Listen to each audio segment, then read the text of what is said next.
Halo Sobat Milenial semua, jumpa lagi dengan Yusuf Channel 33. Kali ini saya akan membahas mengenai rumus daya apung, daya tenggelam, dan ekstra buoyancy pada alat penangkapan ikan. Materi ini merupakan materi dari seri bahan alat tangkap ikan. Namun sebelum kita mengetahui bagaimana rumus tentang daya apung, daya tenggelam, dan ekstra buoyancy ini beserta pengertiannya, mari kita lihat pada gambar berikut ini. Ini merupakan gambar sebuah jaring ketika dibentangkan di dalam air. Nah, konstruksi jaring ini terdiri dari tali pelampung, kemudian ada tali ris, yaitu tali untuk menggantungkan jaring. Tali ris ini ada dua, yaitu tali ris atas dan tali ris bawah. Kemudian ada tali pemberat dan pemberat yang warna hitam ini. Nah, sekarang kalau kita lihat di atas, diilustrasikan di dalam air bahwa jaring ini akan terbentang seperti ini, sehingga ikan akan terjerat seperti itu kira-kira.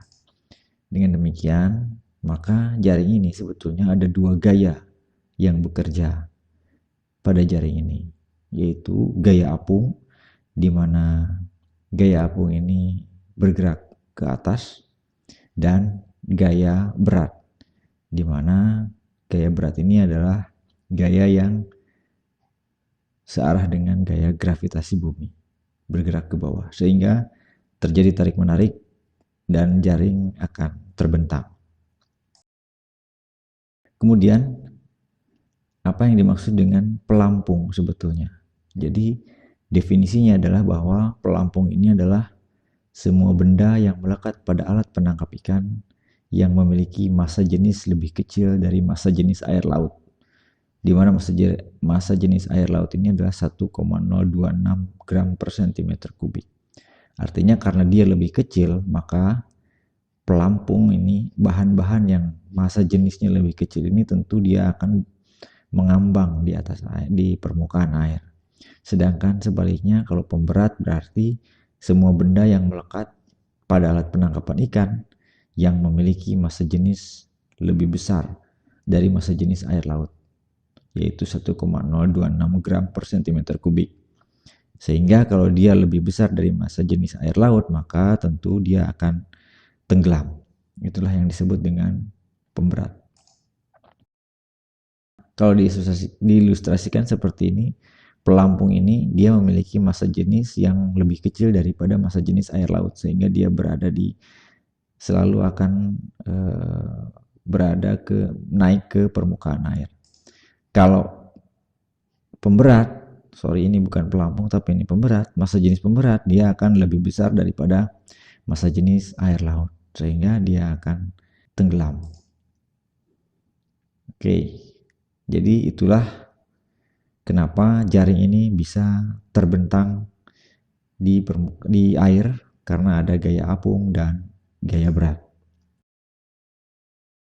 Lalu sekarang gaya apung atau buoyancy yang tadi kita lihat ini, yang di sini, yang atas, ini pengertiannya adalah bahwa gaya apung ini adalah kecenderungan benda untuk mengapung atau naik ketika terendam dalam fluida. Jadi karena massa jenisnya dia lebih kecil, maka dia akan cenderung untuk mengapung atau naik ketika dia direndam dalam fluida. Rumusnya adalah B sama dengan W dikali 1 per massa jenis bahan dikurang 1, di mana W ini adalah berat bahan atau gram atau kilogram, dan rho bahan atau massa jenis bahan berarti adalah satuannya gram per cm kubik. Ini yang dimaksud dengan gaya apung. Mari kita lihat contoh soal seperti ini. Misalnya sejumlah pelampung ditimbang di udara dan menghasilkan berat 30 kg. Jadi suatu pelampung ini, sejumlah pelampung ini ditimbang dengan timbangan biasa, jumlahnya 30 kg. Nah, pertanyaannya adalah hitunglah buoyancy atau daya apung pelampung tersebut. Di mana jika diketahui massa jenis pelampung ini adalah 0,29 gram per cm kubik. Sehingga jawabannya adalah dengan menggunakan rumus yang tadi, B sama dengan W kurung dikali 1 per massa jenis bahan kurang 1, maka 30 dikali pengurangan antara 1 per 0,29.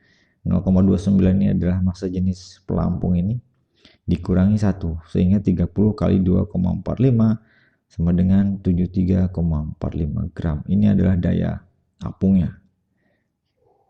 Nah, sekarang berbeda dengan gaya apung, gaya tenggelam atau dinamakan dengan sinking power adalah kecenderungan benda untuk tenggelam ketika terendam dalam fluida atau air. Dengan rumusnya adalah SF sama dengan W dikali 1 kurang 1 per massa jenis bahan. Perhatikan perbedaannya, jika sinking power adalah 1 dikurangi 1 per massa jenis bahan, sedangkan kalau buoyancy adalah 1 per massa jenis bahan dikurang 1. Ini adalah perbedaannya, di mana W adalah berat bahan dan massa jenis atau berat jenis bahan ini adalah satuannya gram per cm kubik. Sekarang mari kita lihat pada contoh soal berikut ini. Misalnya, satu jaring berbahan nilon ditimbang di udara menghasilkan berat 7,8 kg. Jaring ini kan kalau tidak ada pelampungnya dengan bahan nilon dia akan tenggelam. Hitunglah sinking power jaring tersebut. Nah, berapa daya tenggelamnya dari jaring tersebut? Dengan diketahui massa jenis nilon ini adalah 1,14 gram per cm kubik. Tentu dengan menggunakan rumus yang tadi, SF atau sinking power adalah W dikali 1 kurang 1 per massa jenis bahan, maka 7,8 kilo yaitu berat jaring tersebut dikali 1 dikurangi 1 per 1,14 yaitu 7,8 dikali 1 kurang 0,87 atau 7,8 kali 0,13 dan sinking powernya adalah 1,014 kg. Inilah sinking power dari jaring berbahan nylon dengan berat 7,8 kg. Jadi kalau Anda perhatikan dalam ilustrasi seperti ini, kalau kita lihat bottom gillnet, maka dia sinking power, gaya yang ke bawah tentu akan lebih besar daripada buoyancy-nya, sehingga jaring akan tenggelam. Sementara itu secara teori bahwa midwater gillnet atau yang gillnet yang berada di pertengahan perairan, maka sinking power-nya adalah sama dengan buoyancy-nya. Sedangkan pada saat di surface gillnet, maka sinking power dia akan lebih kecil, daya yang ke bawah dia akan lebih kecil daripada buoyancy-nya atau daya apungnya. Lalu sekarang agar jaring dapat dipastikan pelampungnya terapung di permukaan air, artinya jika surface gillnet ini dipastikan dia akan selalu terapung di atas permukaan air untuk menangkap ikan-ikan di permukaan yang agak ke atas permukaan, maka tentu diperlukan tambahan daya apung atau inilah yang disebut dengan extra buoyancy atau tambahan daya apung. Dan rumus extra buoyancy ini dalam satuan persen adalah B dikurangi SF atau buoyancy dikurangi sinking power per buoyancy kali 100%. Mari kita lihat contohnya seperti ini. Misalnya, suatu jaring dapat terapung di permukaan air, maka ditentukan ekstra buoyancy-nya sebesar 30%. Sekarang jika diketahui sinking power jaring tersebut adalah 1,87 kg, maka tentukan buoyancy dari jaring tersebut. Oke, dengan menggunakan rumus yang tadi ekstra buoyancy, diketahui ekstra buoyancy-nya adalah 30% dan sinking power-nya adalah 1,87. Yang dicari adalah buoyancy-nya.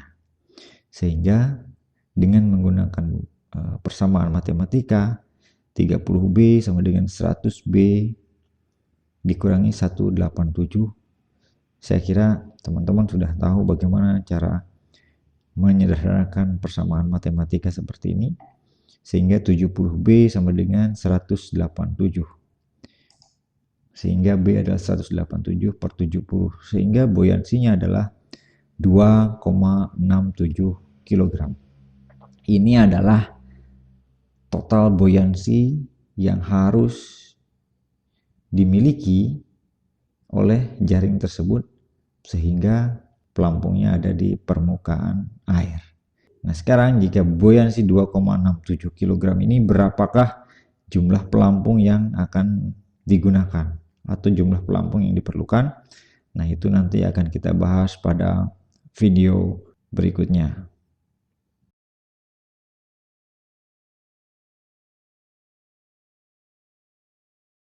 Sampai ketemu di materi berikutnya, dan jangan lupa untuk like, subscribe, dan share video ini.